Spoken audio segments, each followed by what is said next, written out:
Magandang araw po, welcome po sa aking channel, Love9 TV. Patalasasan po, meron po ba kayong mga properties na napapabayaan or non-performing assets? Plan nyo ibenta, pero wala kayong oras sa pagbenta nito. Kung ito'y pagkakatiwala nyo po sa amin, tawag lang po kayo sa aking numero, usap po tayo, gawin ko po ng video for free. Yes, libre po, wala po kayong babayaran. Tutulungan pa namin kayong mabenta ang inyong property. Kami na po bala sa marketing, sa boosting or paid ads. Even sa tripping, hindi na po kayo mapapagod sa pag-entertain ng mga buyers. Kami na po bala sa lahat. Tawag lang po kayo.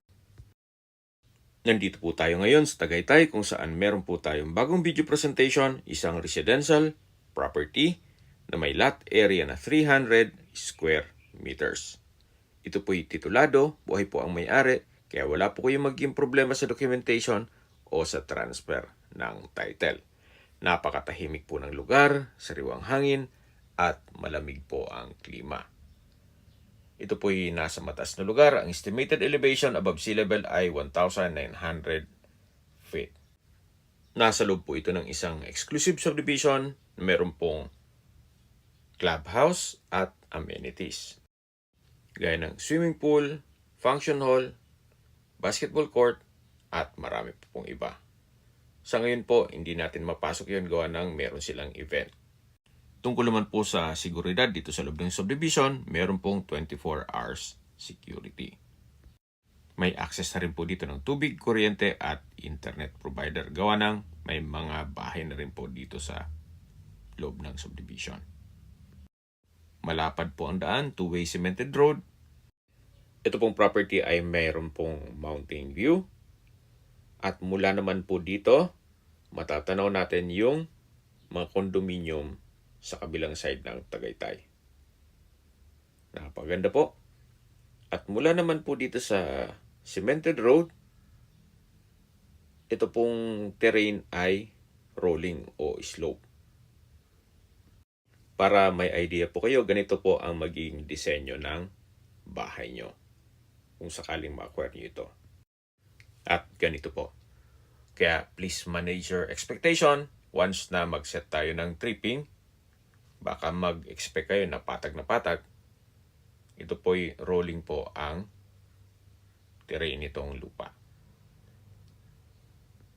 Sa mga nag-skip po ng video, summarize ko lang po, ito pong property ay nasa Tagaytay, sa loob ng isang exclusive subdivision na meron pong 24-hour security at kumpleto ang amenities. Ito po'y titulado at may sukat ng lupa na 300 square meters. Ito po yung tinutukoy ko na mula po dito, may patag ng konti, then ilang steps lang ay rolling na po yan. At pag natabasan naman po, matatanaw nyo naman ang mountain view, pati dun sa mataas na lugar ng Tagaytay.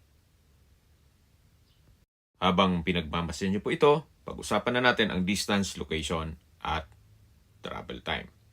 Mula po sa Picnic Grove, ang distance is 1.9 kilometers at ang travel time is 4 minutes. Mula naman po sa Ina ng Laging Saklolo Church, ang distance is 980 meters at ang travel time is 2 minutes. Mula naman po sa Tagaytay Rotonda, ang distance is 7 kilometers at ang travel time is 9 minutes. Sa Tagaytay Rotonda po ay kumpleto na rin gaya ng malls, hotels, restaurants, banks, schools, church at hospital.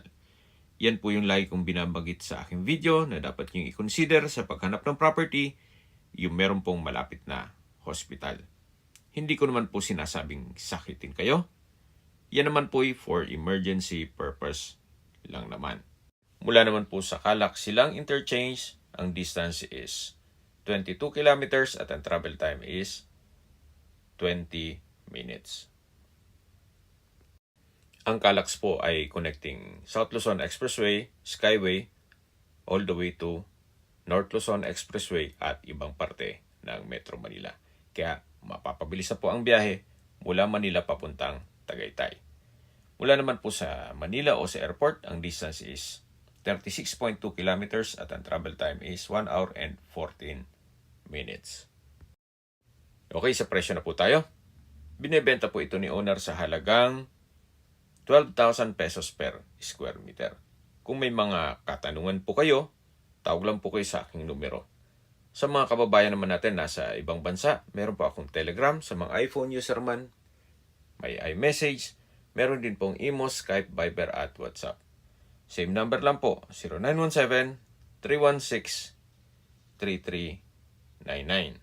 Sa mga nagtatanong naman po ng aming Facebook, meron po aming Facebook page na Nov9TV at Facebook Reel Video. Meron din pong TikTok at Instagram.